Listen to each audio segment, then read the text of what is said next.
zone here. So looking for some more good stuff from the OpTic squad as they head against Cloud9. Definitely a very difficult opponent. And already we're seeing a little bit of the top focus with the Yorick ban starting out from Cloud9. Yeah, always nice to see the respect being paid. Lucian and Ezreal, though, will be banned away from Sneaky, and Thresh also away from Big. A little bit more context on that Yorick ban and why we're calling it out is Dokla, even last year, played Yorick, split push, and they won for OpTic, and he was the only guy doing the Yorick that early on. This was before the buffs to the ultimate even, so definitely a target ban there, respecting one of the kind of new guys in the LCS that the analyst were going over all these different top laners and their profiles. Yeah, and there's Cassio and Silas, so another ban taken away. Has seen Silas a lot in globally. Presence has been pretty high, but Licorice, as we mentioned, is the only one to win with the champion so far. And of course, with Urgot open, Urgot will be taken, and we'll see where it goes. Yeah, Urgot, definitely super powerful pick. We've been talking about it pretty much all day as, oh, you know, Urgot didn't get nerfed on 9.3 when so many other things did. Are we going to see him permanently banned? He's actually been more often let through the bans and picked up first pick here in trade for things like Sion. That looks like they'll be going over to OpTic.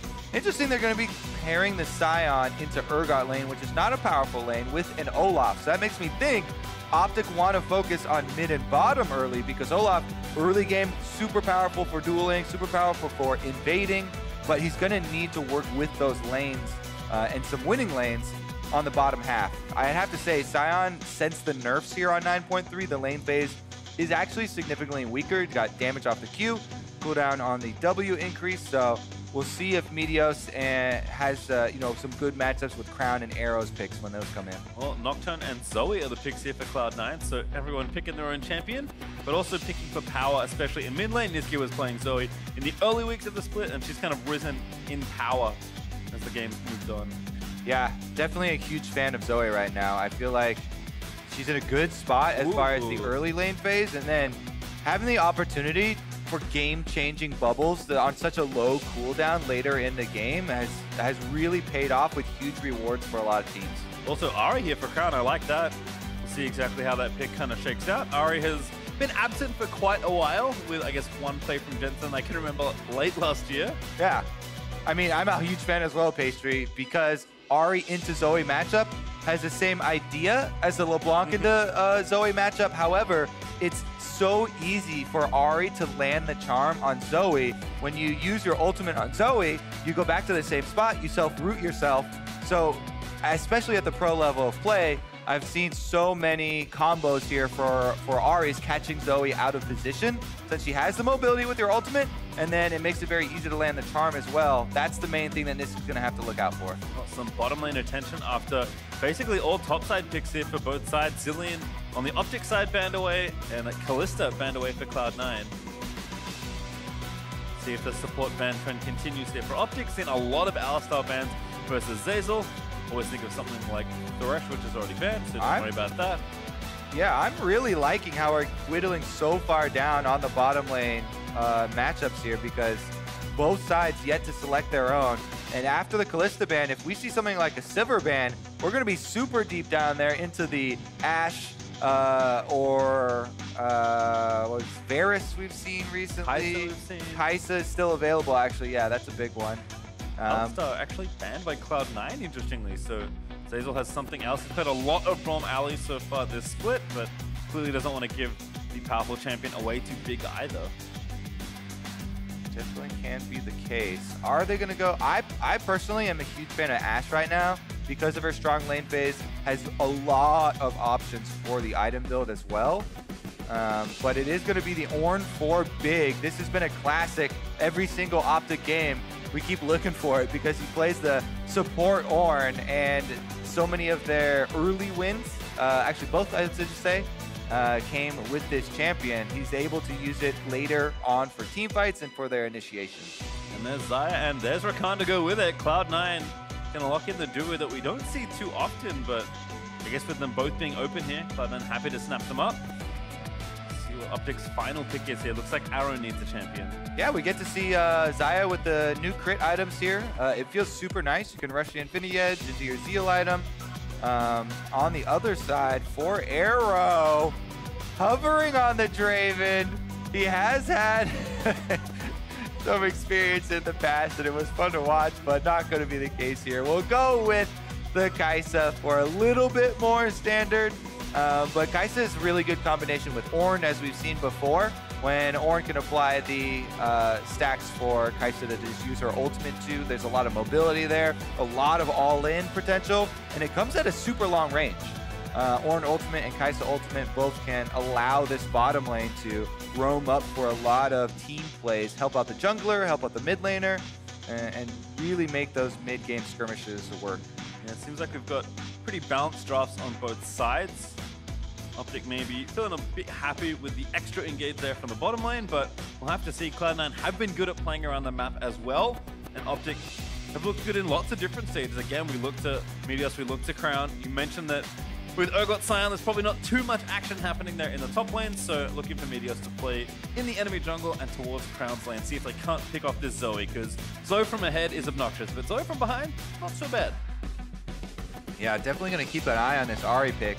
Very excited for Crown to pull this one out. Very rare pick for professional play.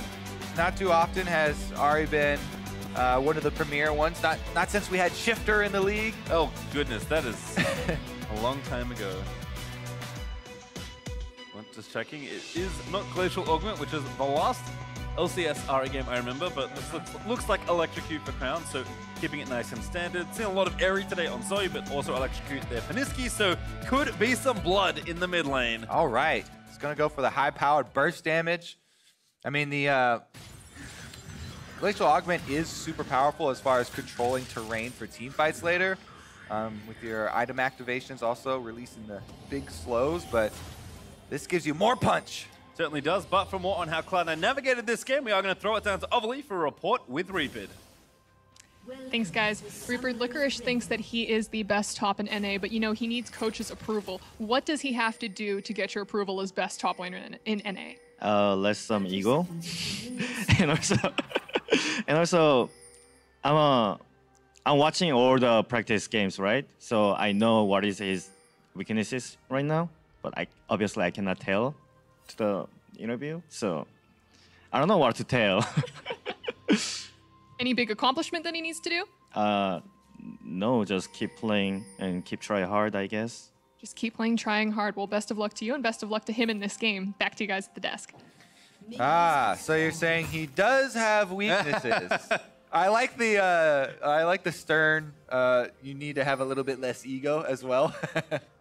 Sounds like Reapid to me. He's especially hard on his top laner because, of course, that was his role when he was a professional player. Yeah. But certainly, for the public, Licorice has been very, very good so far this split. We'll see how he does here up against Dokla, a matchup we've seen maybe too many times for our liking, but certainly can be fun, and Licorice should feel like a good amount of initiative is his with the Urgot there. Yeah, especially with this Nocturne Olaf jungle matchup, can make these lanes super, super volatile.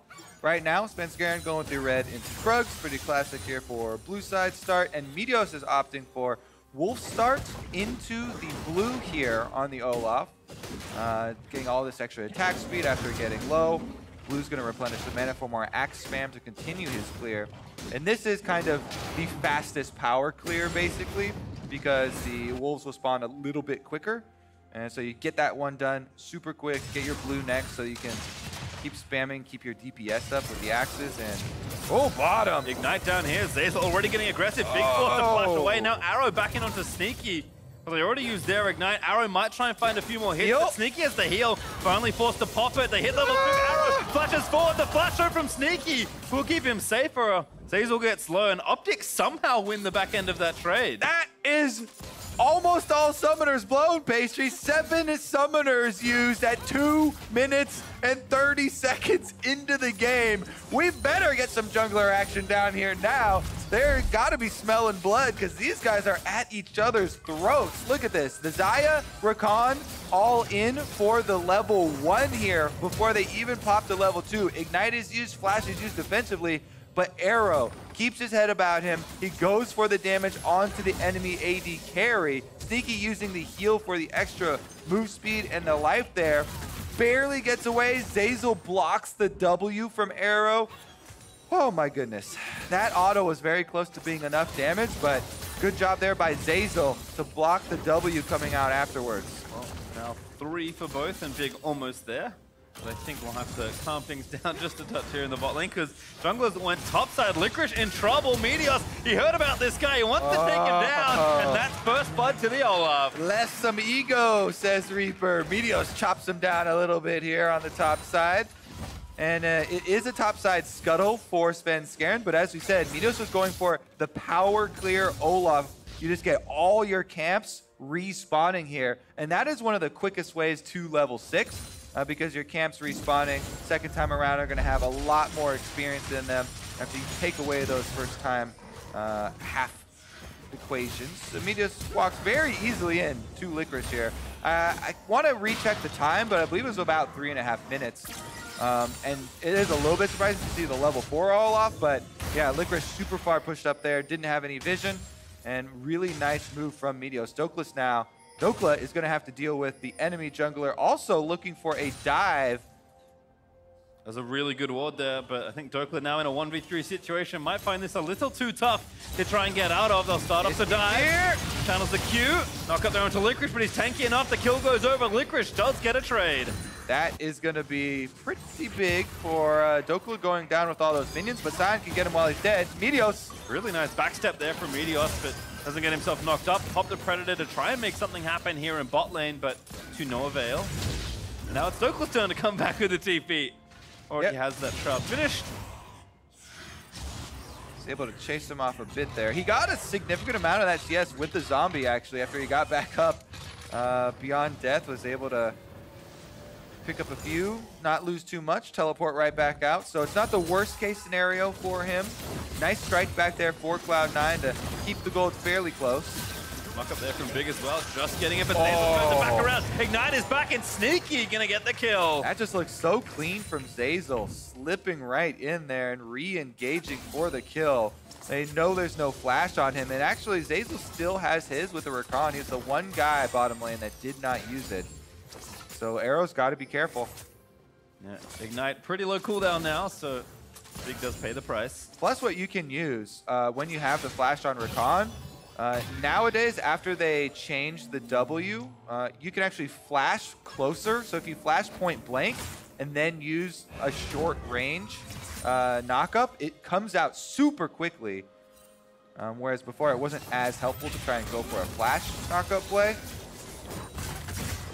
Really catch people off guard. Big does return here, but Zeyzal and Sneaky trying to get the lane pushed in. Crown and Niski both level 6. Electrocute procs just from auto attacks Crown. Fishes for the charm, but does not land it. Niski also tries to paddle him back, but doesn't hit there either. Short paddle. Need to extendo paddle on that one.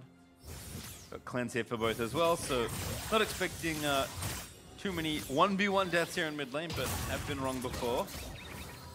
Zeyzal cutting back towards Sneaky. Looks like they're trying to take a recall. I mean, with so much fighting over the bottom side, you got to think this early dragon is going to be under fire soon. Crown already trying to bully mid lane as well. On the Ahri, moving around with his ultimate, he's very threatening. Svenskeren only level 5. Crown's actually level 7, but there's a bubble. Wood's just going to miss. Right by his head right there. Barely slips over. And though he's going to get 6 and take the red buff, so Meteos, who tried to Predator in and maybe steal that camp away, will only find Svenskeren and no camp for him to take. I would take the dragon right now, honestly. You can sneak over there. Oh, maybe he doesn't have his sweeper activated. Yeah, he has no sweeper, so he's not completely sure.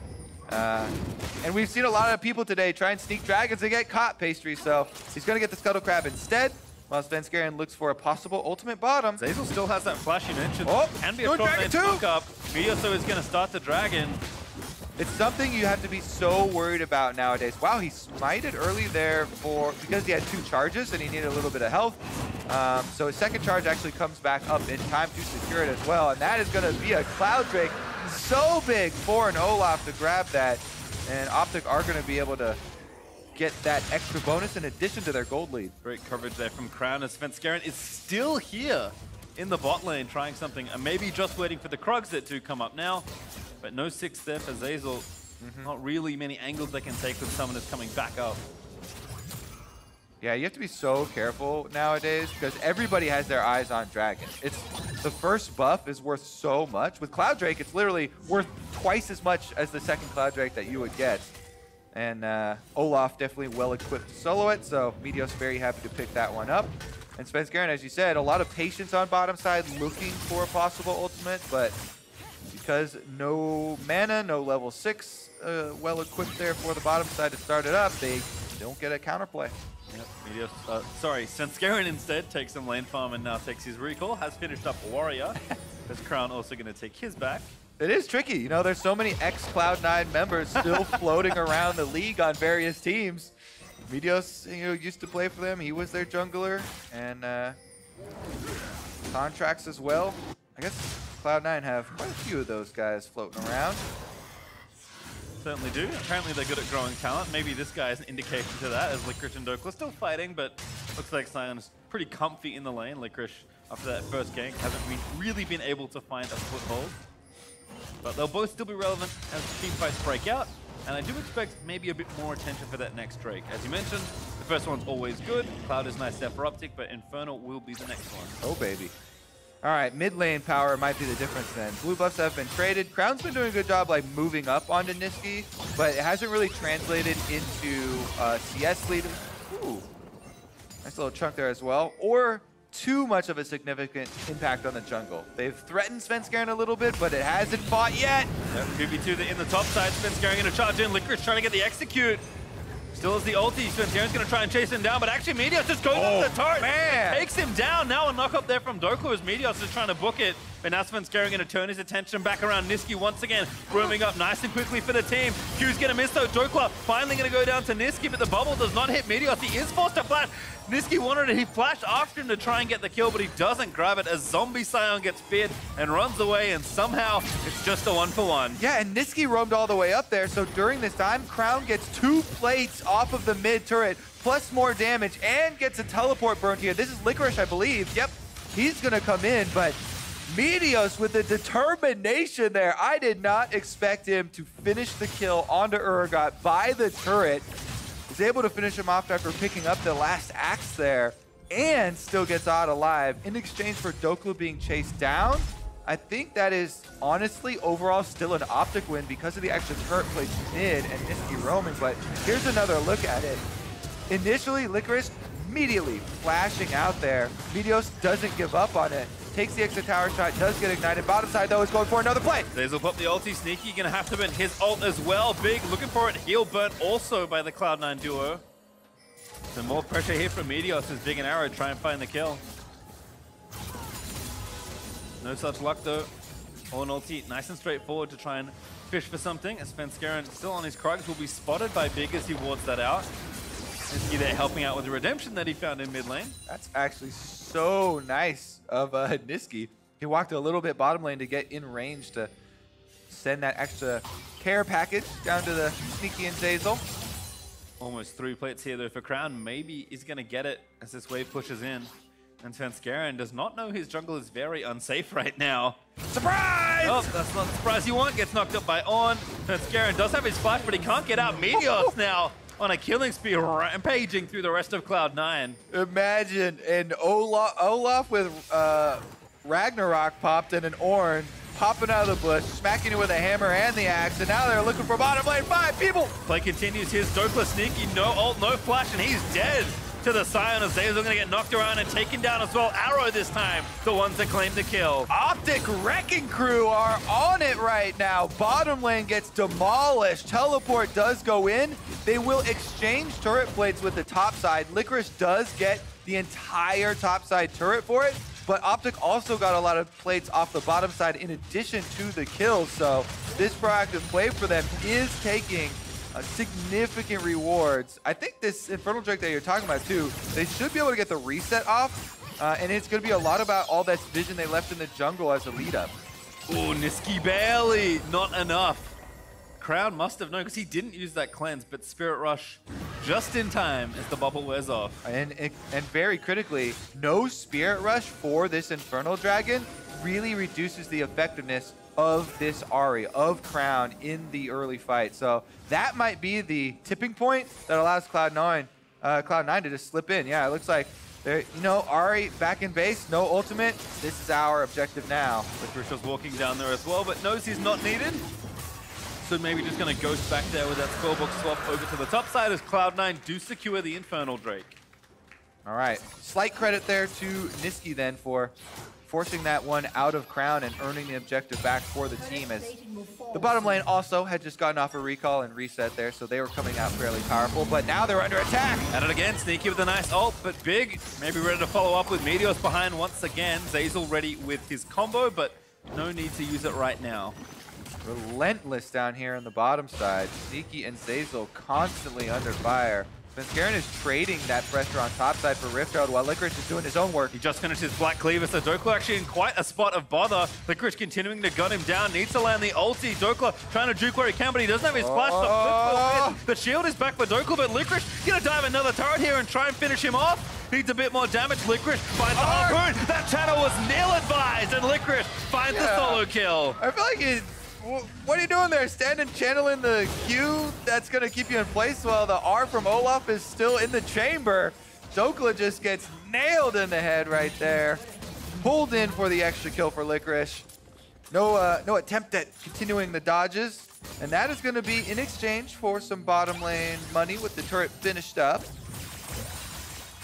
Kind of a trade there as OpTic were back off their recall after the earlier play from Cloud9 around the Drake. Svenskeren, though, taking this space top side to steal away the red buff for himself, and Licorice will take the Krugs. So a pretty close one here. OpTic still ahead, almost 1,500 gold. Rift Herald also went over to Svenskeren. That was the other result of the pressure kind of being swapped back towards the top lane for Cloud9. But Crown working on this turret, got it pretty low himself. See if he can finish it off as Niski's grabbing the blue buff. Niski gonna come back here. Yeah, blue buff recharging the mana, but he doesn't have much yet to work with, so just gonna clear out the minions. And they want to try and win this mid turret trade where Rift Herald should be activated after a big pick. Significant chunk there, and you know, Svenskeren does have the paranoia, so anybody getting chunked out like that has to worry about Nocturne flying in on top of them. Big also taking some damage there from Sneaky, who has finished his first item. It's Essence Reeve with an arrow with the IE. Licorice again, though, maybe starting to pick on Dokla. He does have his splash, but he does get stopped out of the ulti. Now he's going to get feed up. Licorice puts the harpoon in, and that's Dokla dead once more. Yep, pulls them right back. Top lane kill secured for Cloud9. This is going to be pretty much back to even gold, and Cloud9 do have the Infernal Drake. OpTic not done, though. They're going to finish off this turret. He comes big with the ulti, blows the horn. Niski with a stopwatch, but here comes the E out. Oh, we missed it. Niski, though, does have to flash. Yeah, that timing pretty significantly off for the Zhonyas right there. Crown not going to be able to land that charm. Meanwhile, Zazel moves up into the brush. And moves swiftly out. OpTic continuing to hold firm here in Cloud9's red side jungle. Licorice also not done in top lane. Actually stayed. Does have TP if he needs to come. But working on the turret, at least doing what chip damage he can. All right.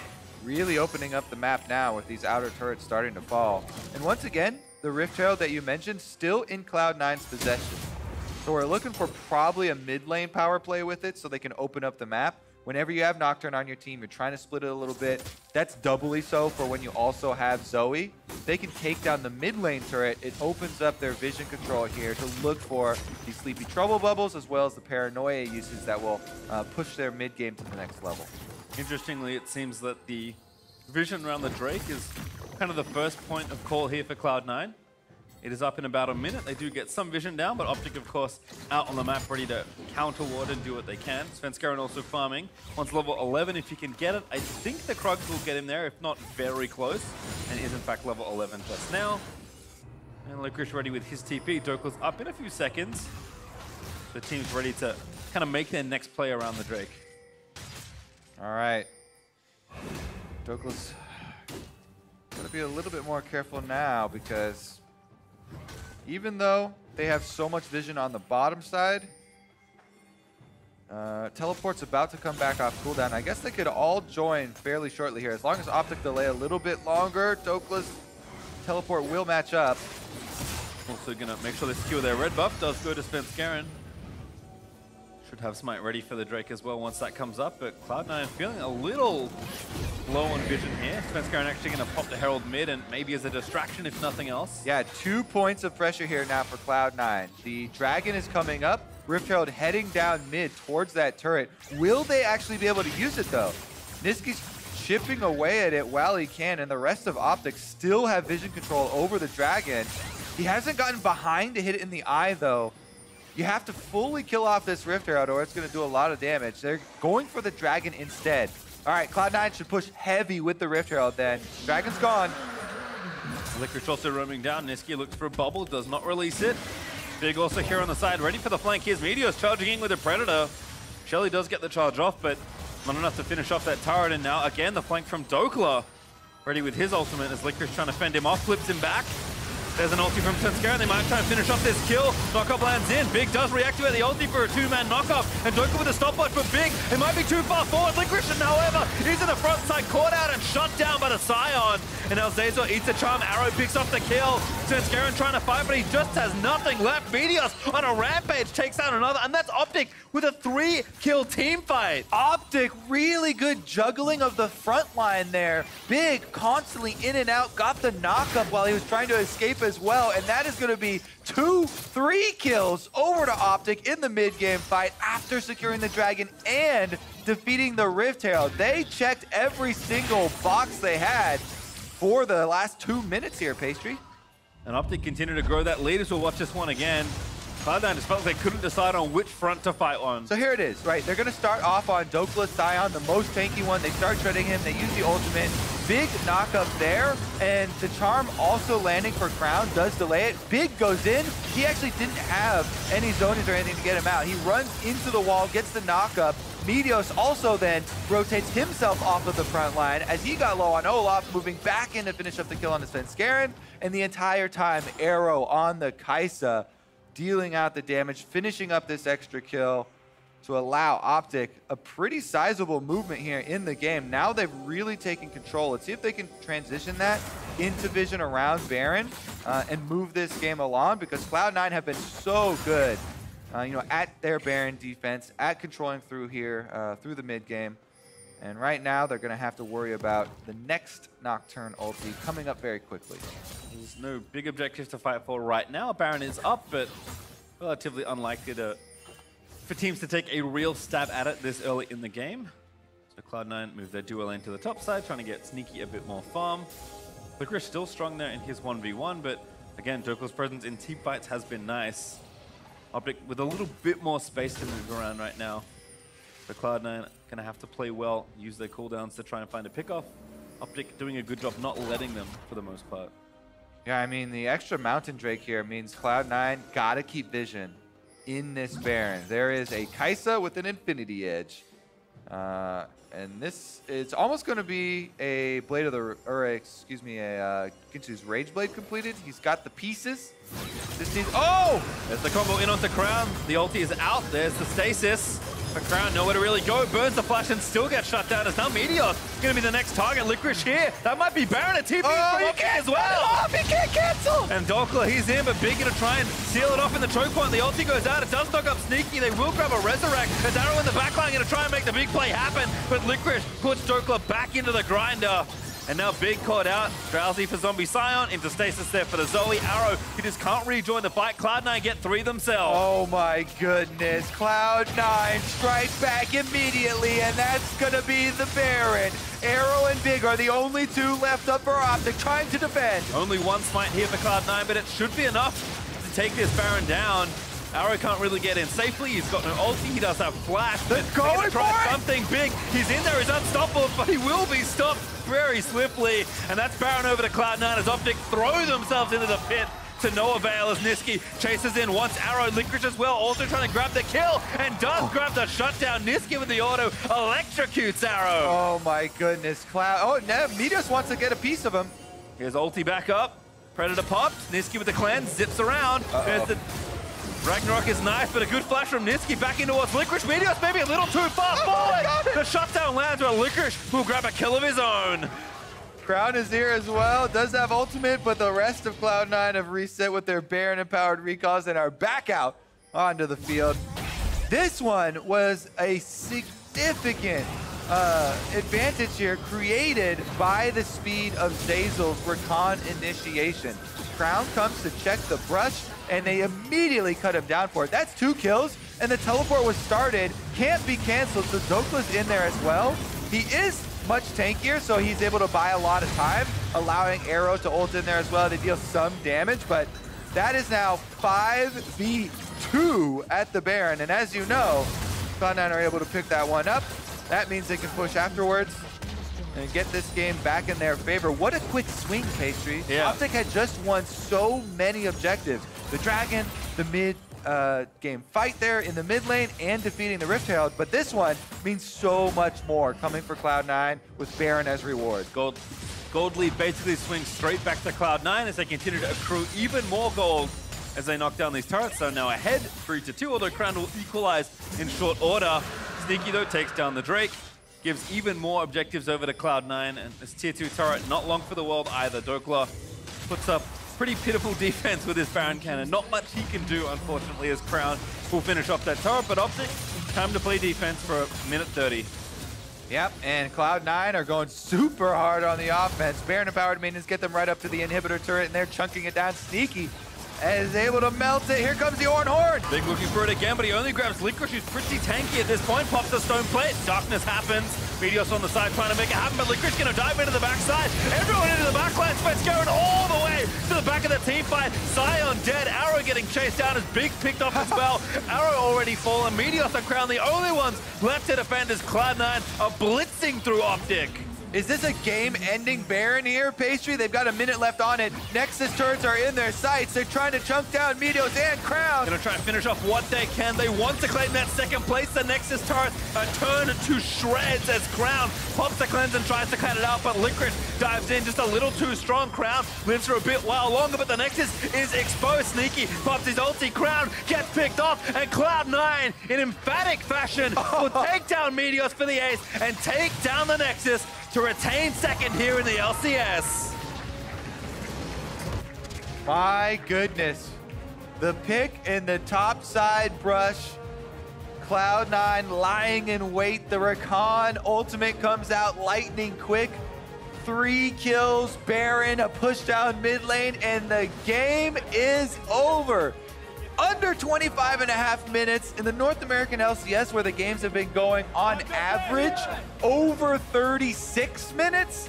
Cloud9 cut this one short. Ruthless efficiency from Cloud9. I mean, they've had a lot of go buttons and they were not afraid to use them. I feel like as soon as that Recon engage happens, Fenskaran was quickly pressing his ulti, and then from bad to worse to dead Nexus there for OpTic, who were looking really good in that mid game, but it was such a one play solid, is all it took. Such a solid game there from OpTic up until the point. Cloud9 absolutely ripped the game out of their hands with the Recon engage, and Baron pushed down mid. And tough for OpTic there at the bottom of the standings. I do believe they are a better team than their record indicates, but I think Cloud9, with this record, sole possession of second place, if I do recall correctly, and I think certainly they have earned that right. Surely. They are, surely at they this have. point, the second best team in the LCS. I'm definitely enjoying the movement in the standings as well. There's no team that's really kind of fallen down to the bottom that you chalk up as guaranteed losses anymore. Everybody is making the upswell here, fighting for those spots. And it's making it so difficult because nobody wants to give an inch. I also like that the games are speeding up. I think we had the things like, games are kind of slow. Cloud9's like, I don't know about the slow game thing. So more on that win, though. Let's send it down to Ovely for an interview with Cloud9 support. Thanks, guys. Zeyzal, congratulations on the win. We were just talking about it. It looked a little close on the side of OpTic at the beginning, but you guys ended up pulling out the win. What did you think of your performance today? I think my top side played really well. We did okay bottom. We got the 1 kill, but we were generally being pressured by them. Like OpTic had Olaf in our bot side, and they were getting dragons and pressuring us pretty hard, so we couldn't really use the solo kill we got and the advantage we got from that. So I'm just fortunate that our top side traded back well, and we managed to win off that. And so earlier today, we did see Team Liquid fall to TSM and show that they're not exactly as invulnerable as we first thought. But you guys are sitting really pretty in second place. So what do you think is keeping you from taking their spot? I think the main thing that's stopping us from being able to be where Team Liquid is was our loss against CLG, which was like, we just played poorly. So I think the consistency might be a factor. They seem to be very consistent in that even if they don't win early, they play very well as a team after that to get the win. So that gives them a bit of an advantage in like the long run over a certain amount of games. Their consistency will lead and get them wins. And then obviously our match against them where we lost, we rolled it down a bit mid and lost that way. So that was an unfortunate one too. That was just the start of the split. But Zazel, thank you so much and congratulations again. And to wrap up the day, let's hear from the State Farm Analyst Desk. Thank you very much, Avali and Zazel. Cloud9 take care of business here. Definitely, it was weird because it was a very close game for a long time. They were behind, I think, throughout the early mid game, and then they came in and they won the fastest game of the split. Yeah, and the final kills were like 14-10. It was just so how close Super it bloody. was, and like a 4 or 5K gold difference at the end. One mistake from OpTic just makes them lose the Baron, and the game is over on the first Baron. I think that's really cool from C9. When they pull an advantage or a Baron, they actually do things with it, whereas you see other teams, yes, they get a Baron, but oftentimes they don't really get like a giant advantage. C9's, okay, you gave us Baron, we're winning the game. Yeah, and I overall like the draft for both teams. The RA for me is a little suspect, but I do like the idea of the Olaf being a power pick in the early game, and Meteos was very active. Bot side, you have scaling with Engage. I think their team comp still works together pretty well. And of course, so does C9s for the most part. You have a lot of Engage tools, good front line, and a scaling Xayah with the new crit items. Right, Meteos had 100% kill participation for quite a while that game. Yeah. He actually did very well. I actually really like that he picks a target and he committed to it. Like he found going top. He's going top. He found the Zoe way later into the game. Like, all right, you guys got Baron. I'm gonna kill your Zoe. Trades flash, dies for it. But I found it really funny. He's always in the right spot at the right time. Yeah, and I gotta say, this is like the most active Sion Urgot matchup I think I've watched in a long time. Just kills going back and forth nonstop, and it kind of speaks to what we're saying about how C9 does play through Licorice quite a bit, even when it is a beefier matchup.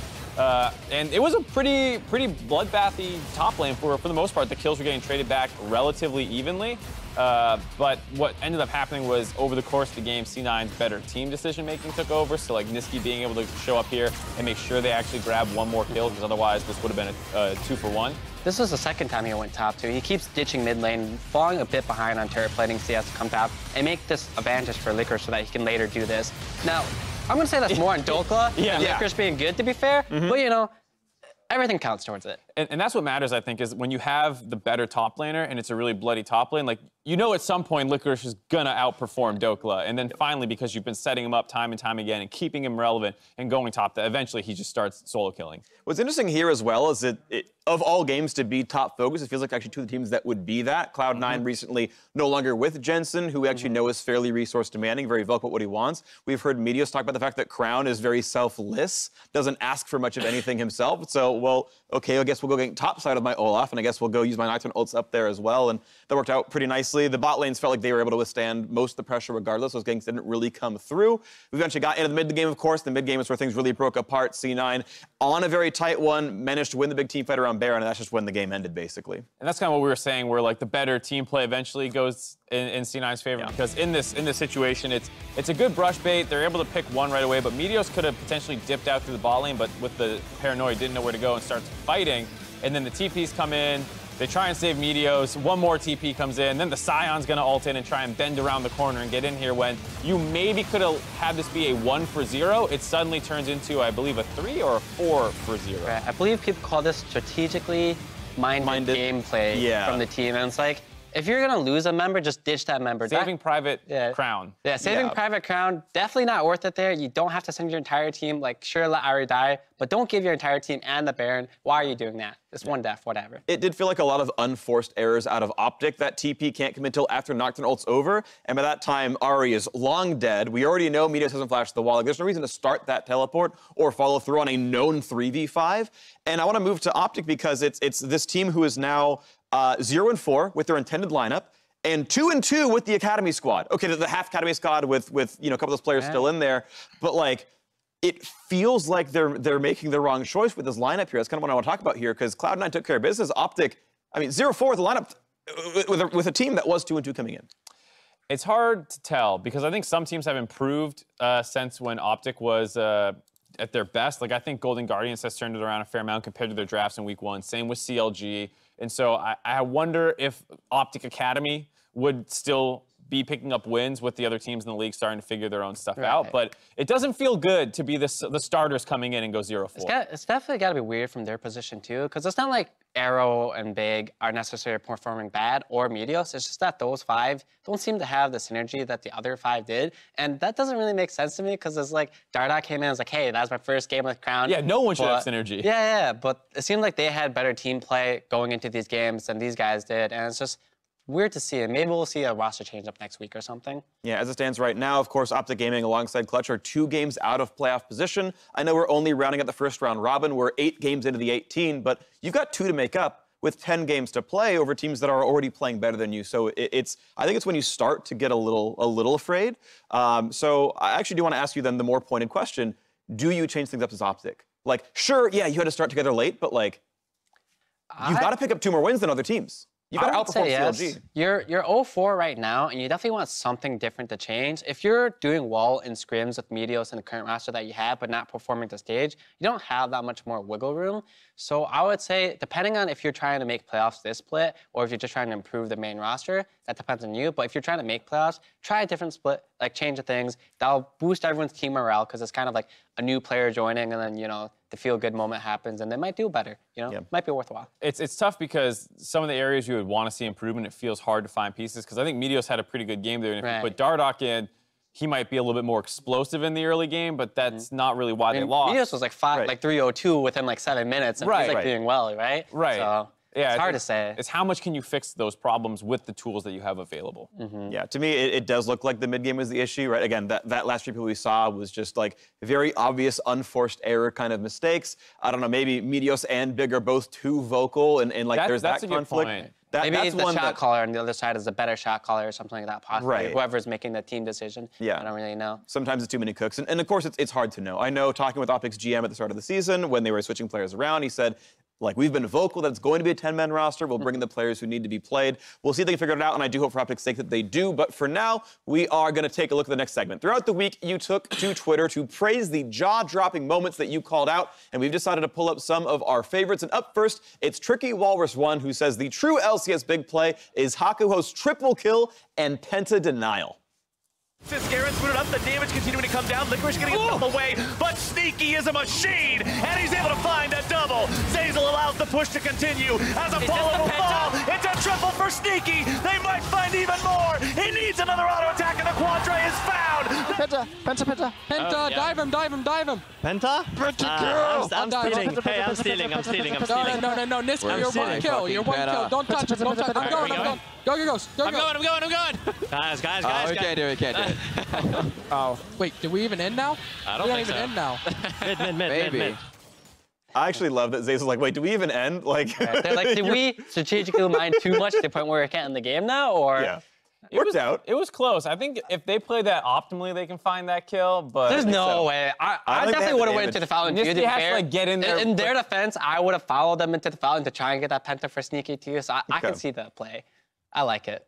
Okay, I'm glad they managed to end the game. Like it always feels really tilting when you're like, ooh, wow, we threw away a game end there, and there's the 2% chance you. Yeah, they come back. Where they leave it the Nexus at 1 HP. I've had a solo queue game where someone just didn't end, and then I lost. I'm just like, can I report this guy for this? A little bit, soft ending at the least. Then, of course, we had Alexander525 tweeting contracts with the smite to get Doublelift Spell Shield was amazing. I agree.